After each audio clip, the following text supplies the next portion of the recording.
Hi friends, இன்றைக்கி என்ன பார்க்கலாம்னா கத்திரிக்காய் செடி. நான் இந்த கத்திரிக்காய் செடி எப்படி வளர்க்குறேன்னு உங்கள்கிட்ட சொல்கிறேன். இது வந்து 2 அடி ஆழம், 2 அடி அகலம், 6 அடி நீளத்துக்கு குழி தோண்டியிருக்கேன். எதனால் இப்படி பண்ணியிருக்கேன்னா, இங்கே அருகம்புல் நிறையா இருக்குது. அதனால் நம்ம மேலேயே செடி வச்சு விட்டோம்னா அருகம்புல் வந்து மூடிக்கும். நம்ம ஓயாமல் களை செடியை பிடுங்க வேண்டியதாயிரும்.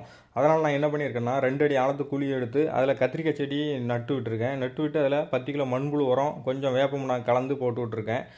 போட்டு விட்டுட்டு அதுக்கு மேலே தாவர கழிவு எப்போல்லாம் தாவர கழிவு கிடைக்குதோ, வேப்ப இலை, எருக்க இலை, அதுக்கப்புறம் அத்தி இலை, அந்த மாதிரி வீட்டில் உள்ள மரங்களோட இலைகள்லாம் எப்போல்லாம் வேஸ்ட்டாக போகிற இலைகள்லாம் வெட்டி வெட்டி அப்பப்போ போட்டுகிட்டே வரேன். இப்படி போடுறதுனால அது மூடாக்கம் ஆயிரும்.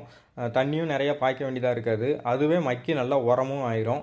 நான் 10 நாளைக்கு ஒரு வாட்டி கடலைப்புண்ணா கரைசல், அப்புறம் மாதம் ஒரு வாட்டி மீன் அமிலம், இந்த 2 மட்டும் கொடுத்துட்டு வரேன். வேறு எதுவும் கொடுக்கறதில்ல. செடி நல்லா ஆரோக்கியமாக நோய் இல்லாமல் இருக்குது. அப்புறம் இதில் மஞ்சள் இலையெல்லாம் வந்துச்சுன்னா நீங்கள் கட் பண்ணி விட்டுறணும். செடியை அப்பப்போ நல்லா பராமரிச்சுக்கணும். செடி நல்லா க்ரோத் ஆகி வரும். உங்களுக்கு இந்த வீடியோ பிடிச்சுன்னா லைக் பண்ணுங்கள், ஷேர் பண்ணுங்கள், சப்ஸ்கிரைப் பண்ணுங்கள். நன்றி, வணக்கம்.